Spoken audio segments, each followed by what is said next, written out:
இறுதியில் அந்த கலைஞர் பகவானுக்கு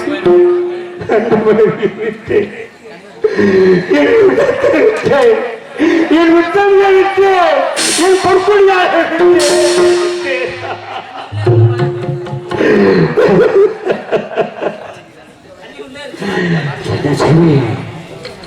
ஒரு வழியாக முனிவரின் கடனை தீர்த்தேன். நட்சத்திரங்கள் தெரிவித்தார், ஹரிச்சந்திரா, உன்னோடு கண்ணென்று மாறாமல், முள்ளென்று மாறாமல், உயிரென்று மாறாமல் வந்தவுடனே எனக்கு தரவு கூலி. சாமி, நெருக்கடியாக இருக்கிறேன். தாங்களா இந்த வார்த்தை கற்பது? அடி ஹரிச்சந்திரா, உன் மனைவியை விட்டு முனிவரின் கடனை தீர்த்தாய். உன்னை விட்டு எனக்கு பிறந்த கொடுதா, எனக்கு தரவு கொடு என்று தெரிவித்தார். ஆமா, அது ஒன்று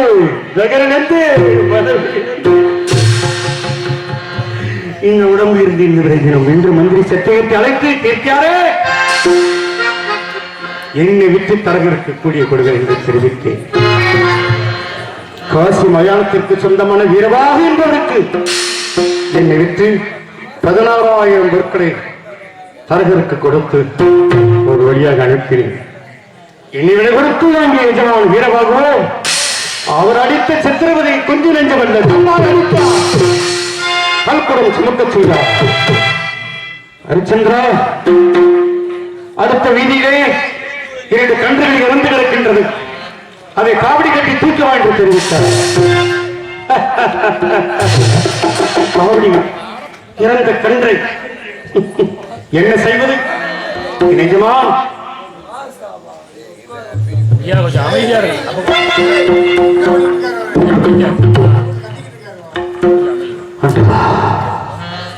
எத்தனையோ சோதனைகளை கடந்து வந்து விட்டேன். காவடி கட்டி தொக்கி வர சொன்னார். தொக்கி மாமிச காவடி சுமக்கு வைத்தாயோ தேவா, நாட்டம் குடலை பிடிக்கிறேன். ஐயோ, நான் என்ன செய்கிறேன்? நாட்டம் குடலை பிடிக்கிறோம். ஐயோ, நான் என்ன செய்கிறேன்?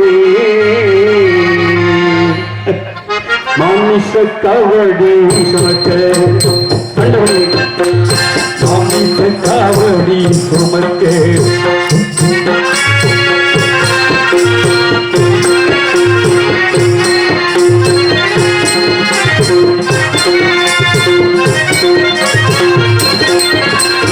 மாமிச கவடி சுமக்க, வைத்தாயோ தேவா, வைத்தாயோ தேவா, வைத்தாயோ தேவா.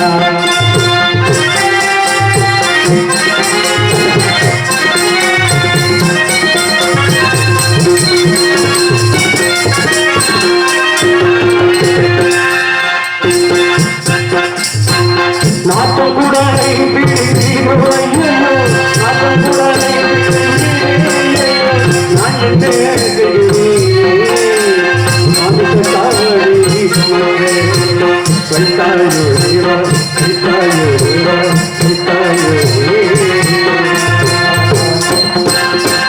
ஹரிச்சந்திரா, அந்த கன்றை அறுத்து எலும்பு வேறு, சதை வேறு, நரம்பு வேறு, எலும்பு வேறு பிரித்தெடுக்க வேண்டும் என்று தெரிவித்தார். அறுத்து அறுத்து கத்தி தடுமாறியின் கையில் பட்டு ரத்தம் கோவு என்று கொட்டியது. ஹரிச்சந்திரா, இந்த வேலைக்கு முழக்கும் வகைக்கு இல்லை. எனக்காக ஒரு மயானம் இருக்கின்றது. அந்த மயானத்திற்கு சென்று வரும் கிடங்களை சுட்டரித்து அவர்கள் கொடுக்கும் கால்பணம் முளத்தொண்டு வாய்க்கரிசி வாங்கி கால்பணம் முளத்தொண்டு எனக்கு அனுப்பவை. வாய்க்கரிசி உணவாக காலத்தை கழிவு தெரிவித்தார். உப்பு, உப்பு, இனிப்பு, கசப்பு, புளிப்பு, இப்படி அரிசுவ உணவுகளை கண்டுகளித்தனால் சபத்துக்கு போடு வாய்க்கரிசி உணவாக உள்ள வேண்டுமா இறைவா? என்ன செய்வது? இந்த கட்டளை பிரகாரம் மயான நடக்க சொல்கிறேன். பரும்பிடங்களை சொத்தரிக்கப் போகிறேன்.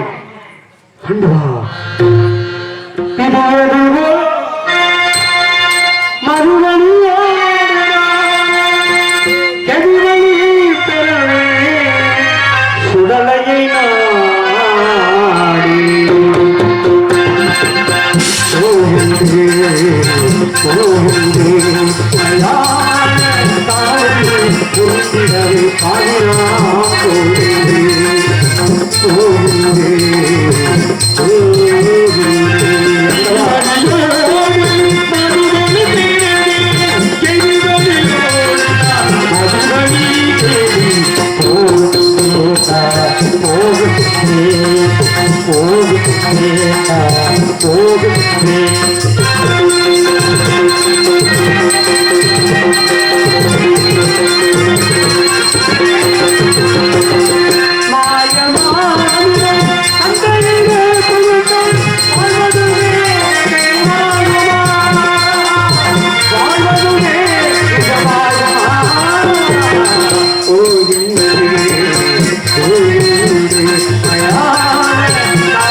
துர்நாற்றமுறை நான் நிற்கக்கூட முடியவில்லை. இங்கு பார்த்தாலும் பிணக்காடுகள், இங்கு பார்த்தாலும் புகை மண்டலங்கள், அத்தரும் சவாதும் சந்தர்ப்பம் அணிந்து துர்நாற்றத்தையும் ஏற்றுக்கொள்ளத்தான் வேண்டும் என்ற இறைவன் எழுதியிருக்கிறார்.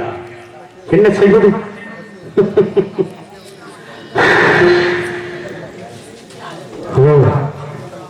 மனிதா, எங்கு பிறந்தாயோ, எப்படி நாம் ஆண்டாயோ, இப்பொழுது எரியும் நெருப்பில் நின்று கொண்டிருக்கிறாய்.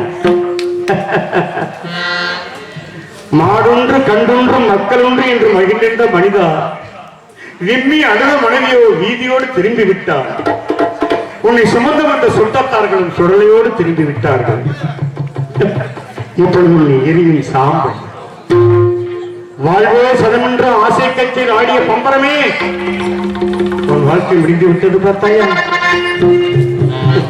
இளம் குருத்தே, சுரந்து வரும் சூறைக்காற்று அடிக்கும் பொழுது காய் என்றும் பழம் என்றும் பிஞ்சென்றும் பூ என்றும் பார்ப்பதில்லை.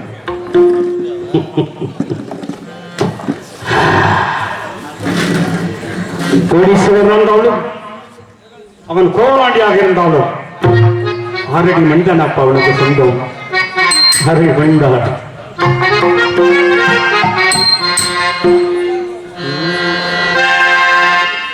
ஆரடி மண்ணோடு அவருக்கு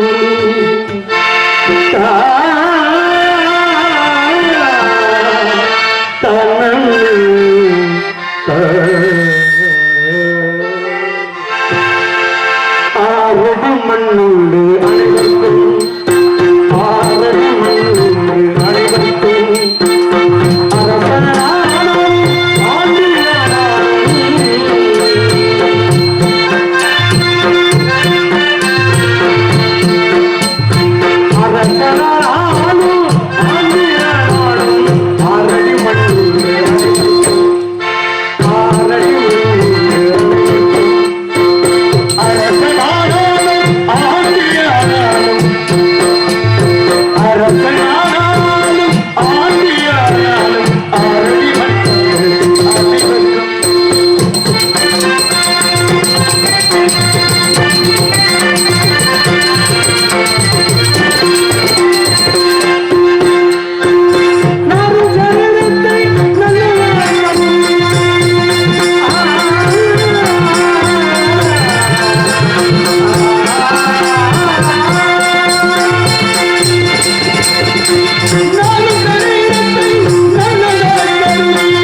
ஏதோ சத்தம், ஏதோ ஒரு சத்தம், ஏதோ பயங்கரமான சத்தம் என்னவென்று புரியவில்லையே.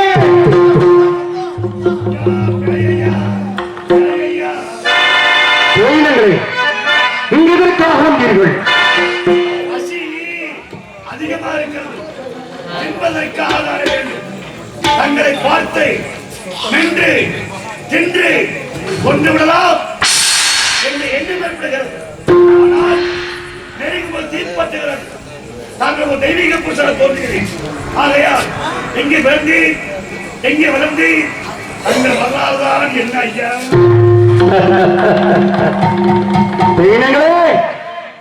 இன்னும் வரலாறு உங்களுக்கு தேவை.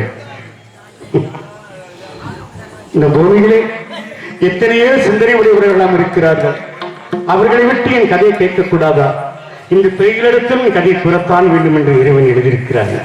என்ன செய்வது கூறுகிறேன். பிறந்த மண்ணே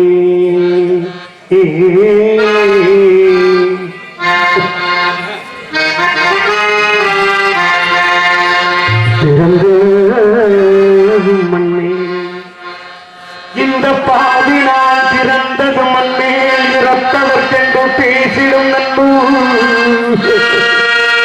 பிறந்த சுகமும் துக்கத்துக்கோடு சொல்லுங்க கரண்டடி கூட்டு இக்குடலை தான் கழுவு கொண்டே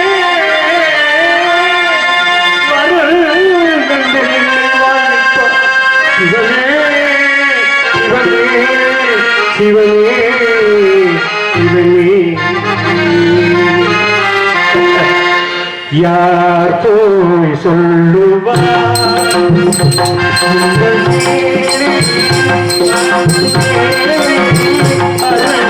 யார் போய்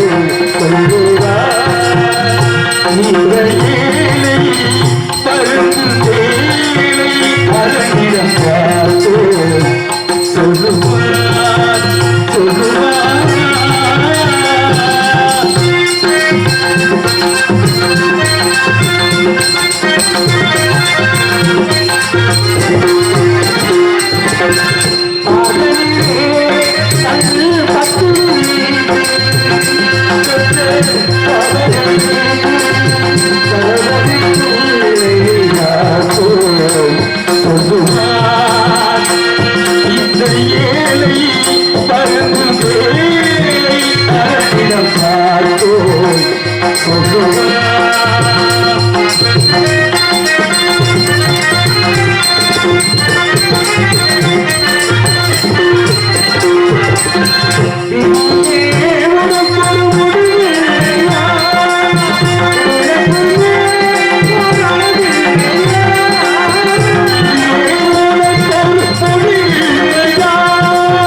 கன்னடம் காசம், காஷ்மீரம் காசம், சிந்து சீனம் பல்லவன் சாலகம் நாட்டை ஆண்டாது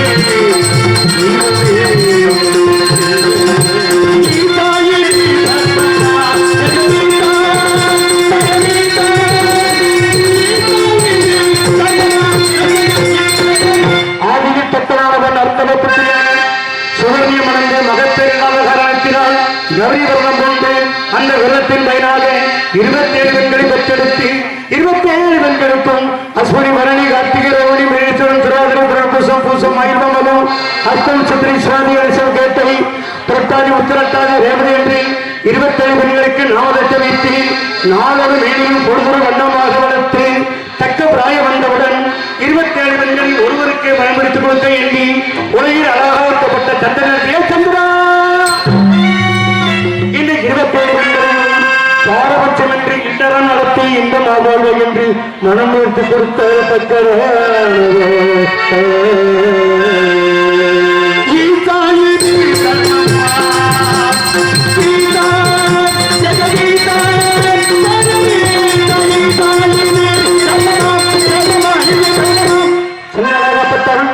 தக்கன் சில வார்த்தையும் மறந்து 27 பெண்கள் 4வது பெண்ணான ரோஹினோடு மற்றும் கூடிக்குழாவை இன்புற்றிருக்க மற்ற மனைவிமார்கள் பற்றி தக்கனிடமே முறையிட தக்கன் பார்த்தார். ஏ சந்திரா, என் சாபத்தை மீறி நடந்த காரணத்தினால் உன் சோரச கலைகள் அத்தனையும் இழந்து உன் உருவற்று உருமாறி போவாய் என்று சாபமிட்டார்.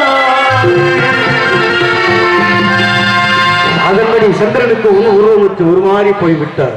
இன்னொரு கட்டற்ற மனைவிமார்கள் தனக்கு வாழ்வு வேண்டும் என்று எண்ணி தக்கனிடமே முறையிட தக்கன் பார்த்தார். சந்திரா, என் சொல்ல மீறி நடந்த காரணத்தினால் இத்தகைய சாபத்துக்கு ஆளானாய். இனி ஒருபட்சம் கலைகள் வளரவும் மறுபட்சம் கலைகள் தெய்யவும் மாதத்தில் ஒரு நாள் பௌர்ணமி நாள் என்று 24 நாள் சென்று இன்பமாய் வாழ்வாய் என்று சொல்லி முடித்தார்.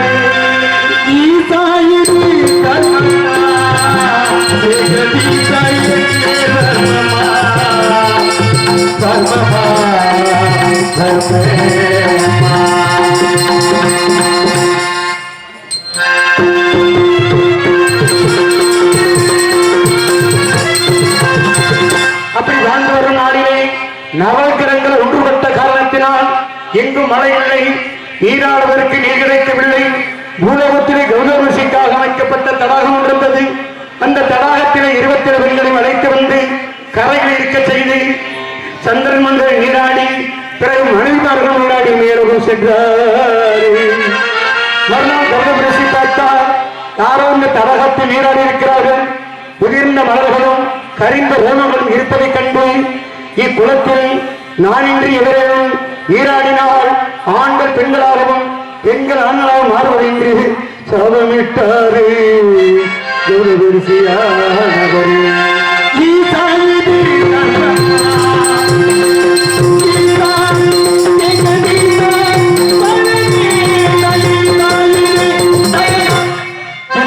சந்திரன் வழக்கம் போல 27 மனைவிகளை அழைத்து வந்து கரையில் இருக்க செய்து அந்த தடாகத்தில் சந்திரன் நீராட நீரில் மூழ்கி இருந்த சந்திரன் அழகான பெண்ணாக மாறிவிட்டாரு.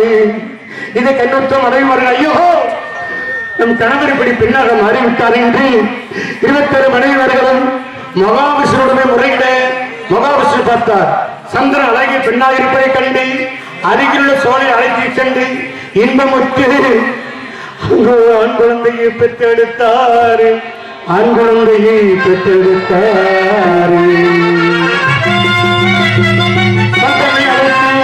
அந்த தடாகத்தில் முழுக செய்து சுயவருவம் கொடுத்து மேலகம் அடித்து வைத்து சரையில் கிடந்த குழந்தை எடுத்து அங்குள்ள கௌதமரிஷியிடம் கொடுத்து இவன் சகலகலா வல்லவனாக வருவான், இவன் 56 தேசத்தை ஆளக்கூடிய சக்கரவர்த்தியாக வருவான், இவன் தந்தாரமின்றி பிரதாபனை சிக்க மாட்டார், இவன் பொய்யே சொல்லாத மெய்யனாக வாழ்ந்து வருவான், இவன் அரியாக எனக்கும் சந்தனுக்கு பிறந்த காரணத்தினால் இவனுக்கு அரிச்சந்திரன் என்று பெயர் வைத்து அன்று வைத்த பேரையும்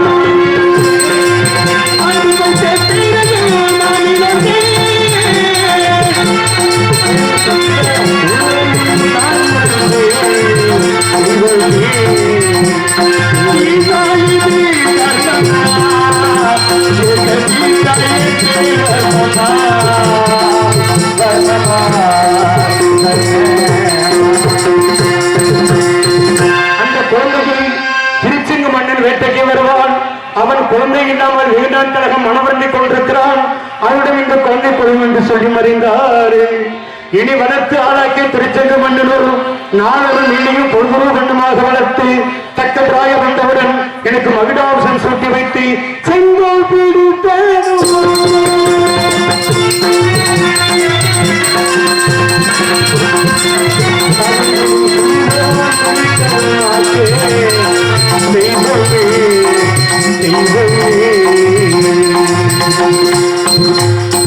என்னை வளர்த்தாளருக்கு திருச்செங்க மன்னனோ வயது முதிர்ந்த தருணத்தினால் சொர்க்க பதவி அடைந்தார்.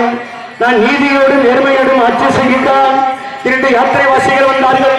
என்னென்ன செல்வீர்கள் எங்கெங்கு பார்த்தேன் என்று கேட்க, கண்ணமாபுரி மன்னன் மதிதியின் மகள் மாலை சூடு மங்கையாகிவிட்டால் நீங்கள் உடனே சென்று அப்பெண்ணை மணந்து வரும் என்று சொல்ல, எனக்கும் அதே சமயத்தில் ஓலை வந்து சேர்ந்தது. உடனே புறப்பட்டு முல்லை மருதம் என்று சொல்லக்கூடிய 4 நிலத்தை விட்டு பாலைவனம் செல்லும் பொழுது அங்கு ஒரு அதிசயத்தை கண்டு அன்னை காளிகதேவி உரையிருந்தது. மா காளிகதேவி, நத்தேறிவித்தரங்கி நான் தொட கத்தேறு கற்பரு கல்வாலும் கல்லே பொற்கேறும் கற்பரும் பொன்வாளை மாற கண்டே. மா காளிகதேவி, உன்னை வணங்க வரும்பொழுது கல்லாக இருந்த தேர்வு பொன்னிறமாக மாறிவிட்டது. காரணம் என்ன?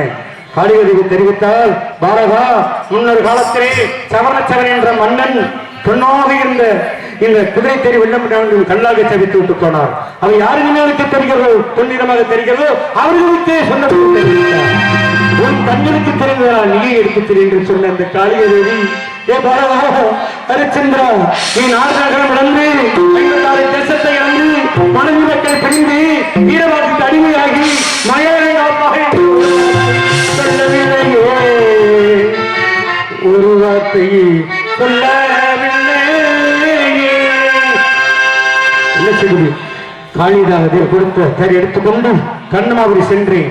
மனக்கோலத்தில் இருந்த சுந்தரவதி உற்று கவனித்து, அட பாவிகளா, என்ன நியாயம்? மனமளித்து கொடுத்த பெண்ணுக்கு மறுபடியும் திருமணம் கழுத்தில் மாங்கல்யம் இருக்கின்றதை காரணம். மதிதியின் மன்னன் தெரிவித்தார், ஹரிச்சந்திர மன்னரே, எனது மகள் பிறக்கும் போது தாலியோடு அவதரித்தாள். அவள் யாரு கண்களுக்கு தெரிகிறதோ அவர்களுக்கே சொந்தம் என்று உங்கள் கண்களுக்கு தெரிந்ததால் உங்களுக்கே சொந்தம் என்று எனக்கே மனமளித்து கொடுத்தார். மனமொழி கொடுத்த சிறு நாளிலே என் மனைவியை கருவுற்றார். அதன் பயனாக ஒரு ஆண் குழந்தை பெற்றெடுத்தார். எனக்கு ஆண்மகனை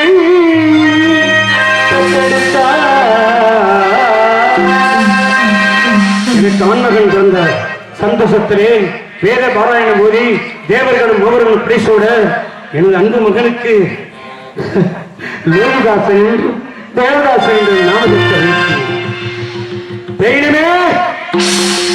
இதுதான் என் கதை. சத்தியம்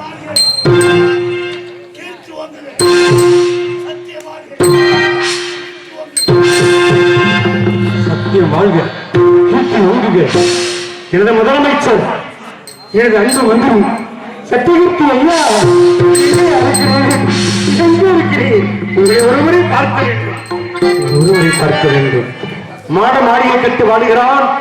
அந்த மாளிகையை செத்து விடுவானே, ஆனால் அங்கு எரிப்பதற்கு படிப்பதற்கு இடமில்லை. குடிசை கட்டி வாழ்கிறான். அந்த குடிசையிலே இறந்து விடுவான், ஆனால் அந்த குடிசையிலே இறப்பதற்கும் புதைப்பதற்கும் அவனுக்கு இடமில்லை. அழகான வீட்டை கொடுத்திருக்கிறாய் ஆண்டவனே, அருமையான வீட்டை கொடுத்திருக்கிறாய், நிரந்தரமான வீட்டை கொடுத்திருக்கிறாய் ஆண்டவையா, நிரந்தரமான வீட்டை கொடுத்திருக்கிறாய். சுடுகாடு அங்கே ஒவ்வொருவருக்கும் யாருக்கு கிடைக்கின்ற இதுதான் அனைவருக்கும் சமவீ.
ஒருவன்